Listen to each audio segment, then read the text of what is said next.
Her name is Sabrina. She's the creative mind of our team. She thinks outside the box, which lead us to new, better options. Here is our jack of all trades, Shania. Her skills in every field makes her the master of combining new information. My name is Kerttu and I'm the mad scientist. Any technical issue isn't too big for me to handle. Together we form Cleaning Cyance, a company for anyone, anywhere, anytime. Vote us for cleaner, brighter, science future. Hold on a second, I need to tell you something. Our planet has not always been blue.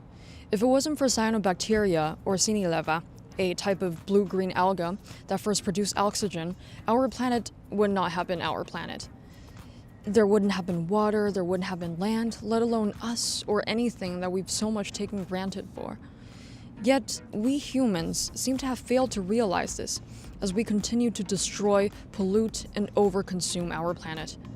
The carbon emissions has led to the surface temperature rising to the hottest it's ever been, which is massacring the polar animals as they continue to lose their natural habitats. Industrial waste is flooding into our clean water resources.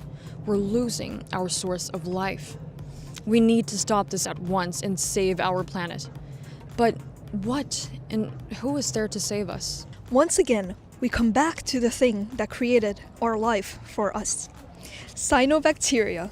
These little guys are incredible. They are not only able to absorb carbon dioxide and clean dirty water, they also produce fresh oxygen while they are at it. But we're not stopping there, because once they are done with their jobs, we can use them as a safe, sustainable way to feed the animals on our farms. Isn't it incredible how something that normally keeps us from swimming in lakes and oceans during summer can be used for something useful like this instead? So, our idea is to combine all of the advantages that cyanobacteria brings. Cleaner air, cleaner water, and a cleaner way to feed our animals. If we install this research project for companies who produce large amounts of carbon dioxide and wastewater, which are both detrimental for our environment, we can save every single one of us, including our animals, ourselves, and of course, the planet that we all love and care for. Fortunately, you have a great team on your side. Vote us for cleaner, Brighter, Cyan future!